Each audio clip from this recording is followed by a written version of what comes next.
Salat tahajud itu adalah kebiasaan ahli surga saat di dunia. Jadi kalau Anda ingin melihat ahli surga yang hadir di dunia, salah satunya lihat kebiasaan salat malamnya. Jadi kalau Anda ingin melihat kebiasaan ahli surga saat di dunia, lihat kebiasaan malamnya.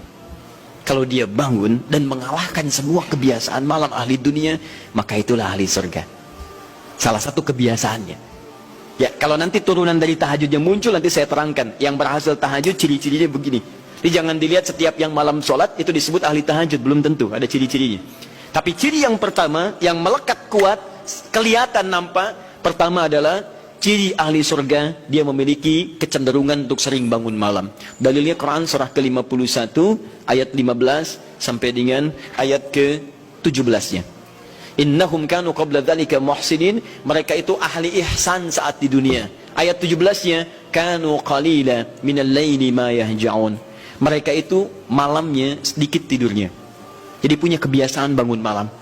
Jadi kalau Anda, ini cara memahami ayat itu begini. Cara memahami ayat seperti ini, jangan mencari orang lain. Anda sendiri yang jadi bagian dari ayat itu. Jadi itu diinformasikan pada kita sebagai tawaran, kita mau nggak berniaga dengan ayat itu? Mau nggak menjadi bagian dari ahli surga itu? Jadi jangan sibuk mencari kebiasaan orang. Kenapa Anda tidak membiasakan diri jadi bagiannya? Bismillahirrahmanirrahim. Ikhwas sekalian, saudara-saudariku, salat tahajud seperti kami sampaikan di pertemuan lalu adalah salat yang sangat penting.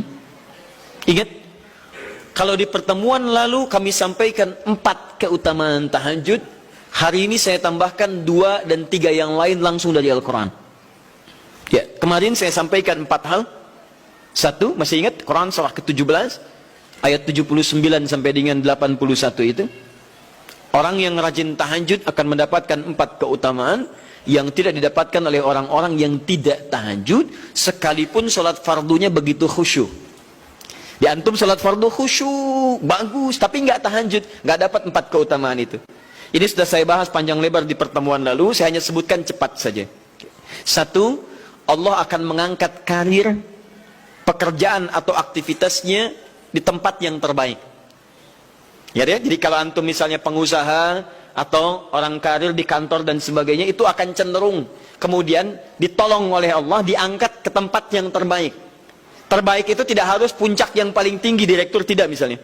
Tapi tempat yang bisa membuat nyaman hidup Anda, sholat bisa nyaman, bergaul juga nyaman, dan tenang kehidupannya.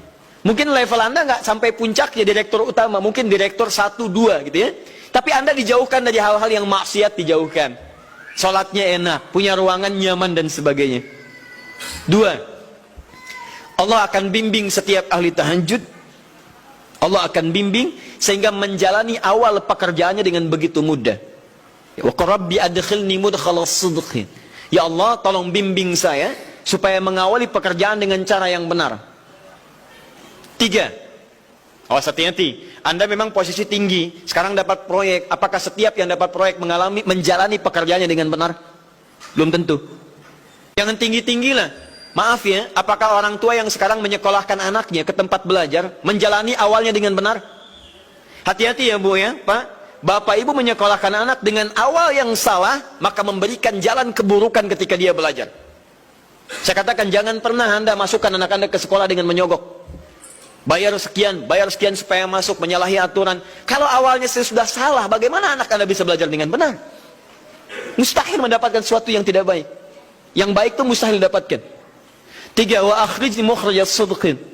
Allah berikan jalan keluar terbaik dari persoalan yang dirasakan. Di ahli tahajud itu setiap punya masalah, bukan nggak dapat masalah ya, bukan tidak bermasalah hidupnya. Dia mendapat ujian juga. Cuman sebelum diuji, diringankan masalahnya. Sehingga seakan-akan nggak punya masalah. Padahal sama dengan yang lain. Cuma saat akan dia lalui, Allah ringankan persoalannya sehingga mudah dilalui. Dan yang keempat ini yang hebat. Ya, waj'alni min ladunka sultanan nasira. Allah akan tolong langsung orang ini ketika ada lingkungan sekitar yang akan menyakiti atau menjahilinya. Kalau diisengi orang, diganggu orang, dan sebagainya, ini orang-orang seperti ini langsung mendapatkan perlindungan dari Allah Subhanahu wa Ta'ala. Ada satu kali, ini kisah nyata, seorang saleh, ahli tahajud, sampai saking ahli tahajudnya tidak ingin meninggalkan kebiasaan ini.